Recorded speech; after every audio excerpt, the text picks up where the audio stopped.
हाँ, तो हम बात करेंगे 9800 WLC में इंटरनल DHCP की कॉन्फ़िगरेशन कैसे की जाती है।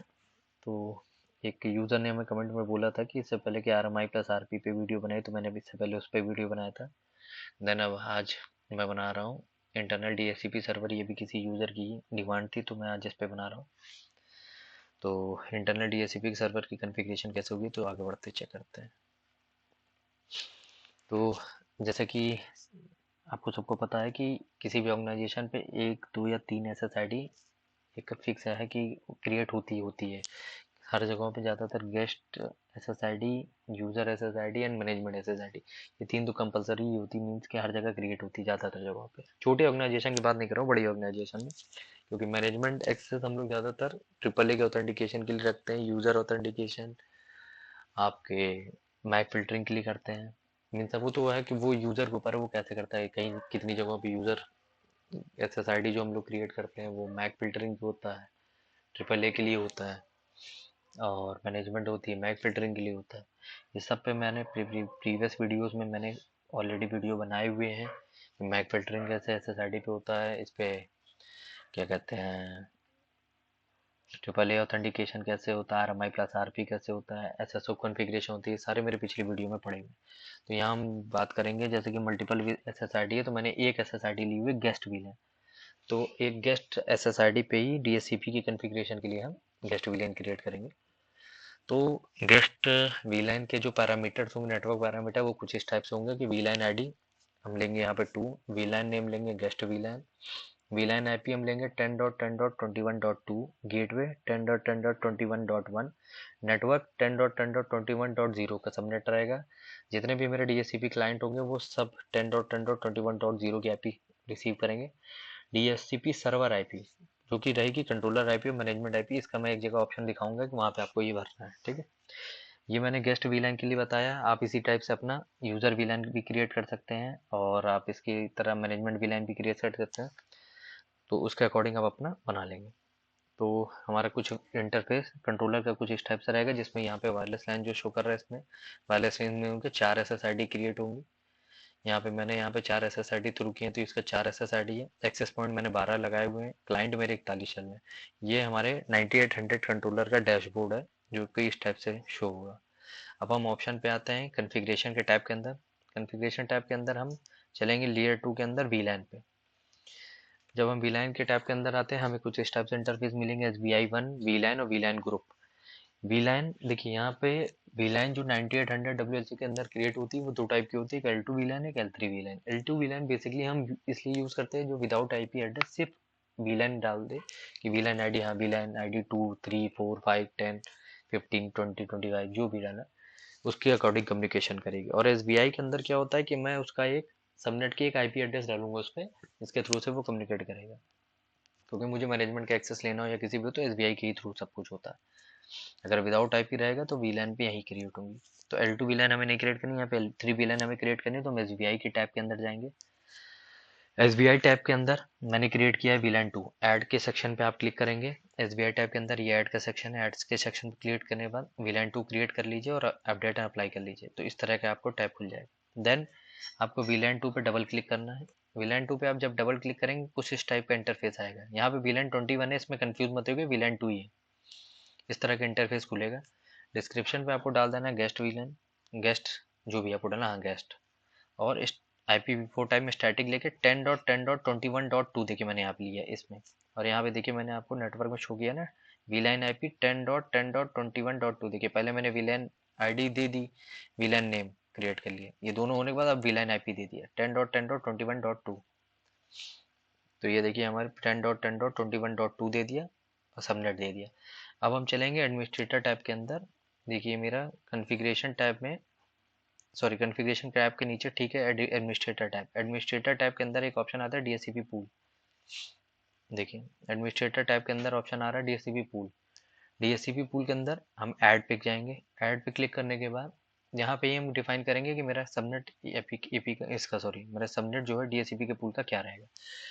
तो देखिए मैंने उस पर क्लिक किया, मैंने यहाँ पे DHCP पूल नेम क्रिएट किया, कुछ भी जो भी आप रखना, गेस्ट लिख दीजिएगा।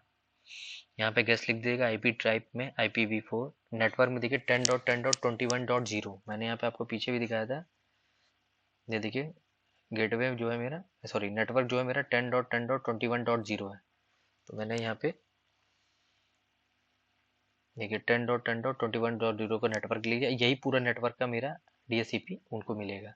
सबनेट मास्क लिख दिया। स्टार्टिंग IP मैंने 10.10.21.10 से लिया हुआ, आपको जो भी लेना आप ले सकते हैं। 10.10.21.3 से स्टार्ट कर सकते हैं। 1, 2 और 3 बेसिकली हम लोग इसलिए यूज़ करते हैं कि कुछ ना कुछ मैनेजमेंट को कहीं ना कहीं कोई IP देनी होती है, इस वजह से उसको रिजर्व कर लेते हैं। तो यहाँ पे आप यहाँ पे 3 या 4 से स्टार्ट कर सकते हैं। एंडिंग IP अपना दोस्त शुभन डाल दीजिए। रिजर्व्ड ओनली पर इनेबल नहीं रहेगा, ये डिसेबल रहेगा। मैं आपको एकदम क्लियर मेंशन कर रहा हूँ कि अगर आपने रिजर्व ओनली पर इसको डिसेबल नहीं किया तो आपका वो नहीं चलेगा। जैसे कि मैं आपको एक बार यहाँ मार्क भी कर दे रहा हूँ, नहीं तो आप फिर कंफ्यूज हो जाएंगे कि जो है डिसेबल, सॉरी मेरी हैंड राइटिंग सही नहीं है, फिर भी मैं जो है मैं लिख दे रहा हूँ।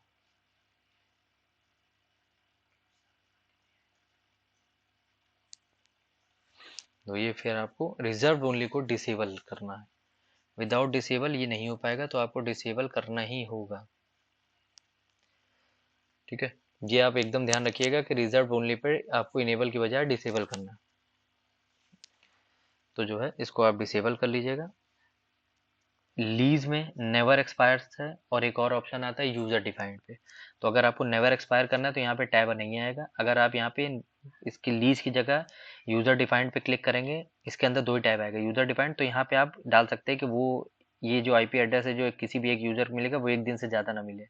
तो ये देखिए यहाँ 0 to 350 डाइज डे, यहाँ पे आप 1 डेज डाल देते हैं, या जो भी डालना हो, या 20 आवर के हिसाब से डालना तो आवर्स के हिसाब से, मिनट के हिसाब से डालना तो मिनट। जैसे कि मैं गेस्ट यूजर को ज़्यादा से ज़्यादा 4 घंटे का एक्सेस दूंगा, क्योंकि 4 घंटे से ज़्यादा कोई एक्सेस आएगा नहीं। या 7 घंटे का एक्सेस दे दिया ऑफिशियल टाइम की, मॉर्निंग 10 बजे गेस्ट कोई आया और शाम को 7 बजे या 6 बजे मेरा ऑफिस ऑफ हो जाता है, उसके बाद गेस्ट आएंगे ही नहीं। तो मैंने वैसा कुछ मिनट्स के लिए लिए या आवर्स के लिए लिए। तो ये आप डिफाइन कर सकते हैं, अदरवाइज आप नेवर एक्सपायर कर सकते हैं। नेवर एक्सपायर करने के बाद रिजर्व ओनली को डिसेबल करना है।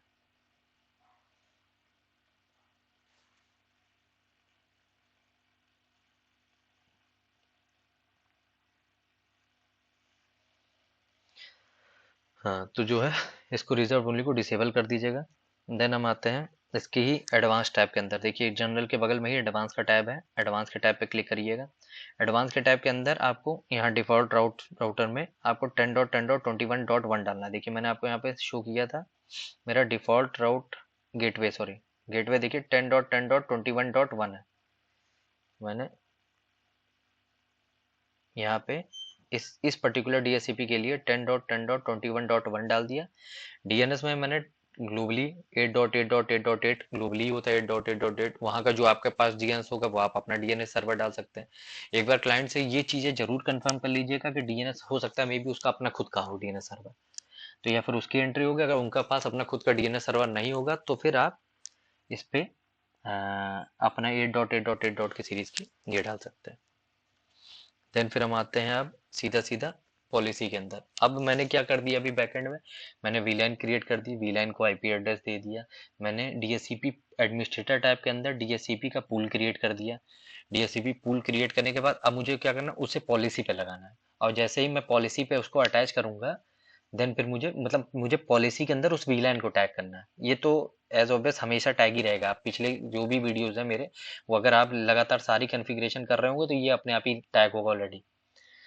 तो आपको यहाँ पॉलिसी में टैग करना है और इसी पॉलिसी को आपको अपने पर्टिकुलर SSID पे ऐड कर लेना है। तो ये देखिए यहाँ पे कॉन्फ़िगरेशन के अंदर टैग्स एंड पॉलिसी के अंदर हम पॉलिसी पे आएंगे। पॉलिसी में मैंने यहाँ पे गेस्ट पॉलिसी पहले से ही क्रिएट की हुई थी। पॉलिसी ये अगर आपको पॉलिसी देखना है कि ये मैंने कैसे क्रिएट की, तो आप मेरे पिछले वीडियोस देख सकते हैं कि WLAN कैसे क्रिएट होता है। अगर WLAN पे आपको ये दिख जाएगा मैंने वहाँ पॉलिसी कैसे क्रिएट की थी और SSID कैसे की। तो आप ये गेस्ट पॉलिसी के अंदर मैंने आ गया। गेस्ट पॉलिसी के अंदर आपको एक्सेस पॉलिसीज में जाना है।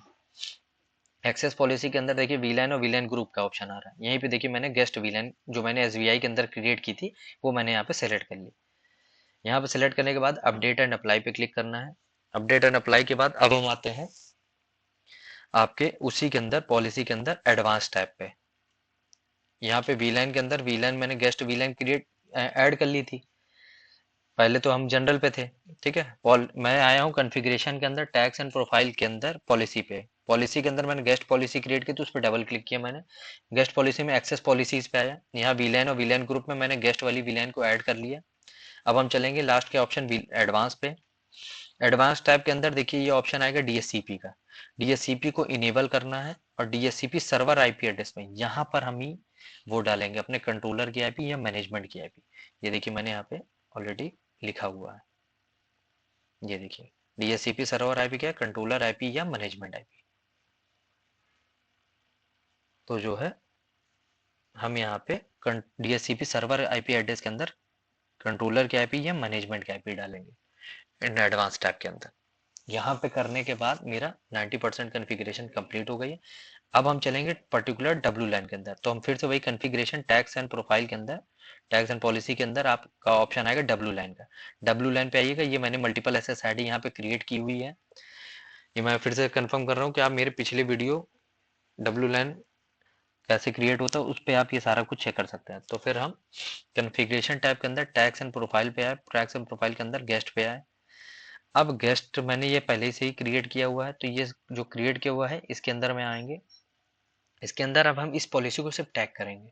तो ये कहाँ होगा, ये देखिए जनरल के बाद सबसे लास्ट ऑप्शन है ऐड टू पॉलिसी टैग, उस पर क्लिक करूंगा, ऐड करूंगा। ऐड में देखिए मैंने ये गेस्ट पॉलिसी जो अभी वहाँ पे पीछे जिसमें मैंने वीलाइन को टैग किया था पीछे और मैंने डीएससीपी की आईपी वहाँ पे टैग की थी, तो मैंने इसको उस पर सेलेक्ट किया, अपडेट एंड अप्लाई कर दीजिए। बस यही आपके डीएससीपी सर्वर, अब आपके यूजर को डीएससीपी सर्वर की आईपी मिलने पड़े। इसी में एक ऑप्शन होता है DSCP option 43। DSCP option 43 basically हम लोग ज़्यादातर इसलिए यूज़ करते हैं कि कंट्रोलर हमारा, सॉरी, एपी हमारा कंट्रोलर को इजीली फाइंड कर ले। उसके लिए क्या होता है कि अगर किसी के पास एक्सटर्नल डीएससीपी सर्वर है तो हम एक्सटर्नल डीएससीपी सर्वर इस पे इंटीग्रेट करते हैं, तो उनसे हम अपने कंट्रोलर की आईपी उनके डीएससीपी ऑप्शन 43 में डलवाते हैं, जिससे कि मेरे एपी अगर वो उन्हें कोई अलग अलग अदर अदर सबनेट में हो तो उन्हें मेरे कंट्रोलर को रीच करने में दिक्कत ना हो, वो सारे नेटवर्क घूम फिर के मेरे कंट्रोलर पे पहुंच जाएगा। इसी टाइप से इसके अंदर भी ऑप्शन आता है डीएससीपी ऑप्शन 43, हमारे कंट्रोलर के अंदर भी होता है कॉन्फ़िगर करने का, क्योंकि मैं जब डीएससीपी सर्वर की कॉन्फ़िगरेशन इस पे कर रहा हूँ तो डीएससीपी ऑप्शन 43 की भी कर सकता हूँ अंदर ही। तो उसके लिए मैं नेक्स्ट वीडियो बनाऊंगा तो उसमें आपको बताऊंगा। ठीक है, थैंक्स अ लॉट।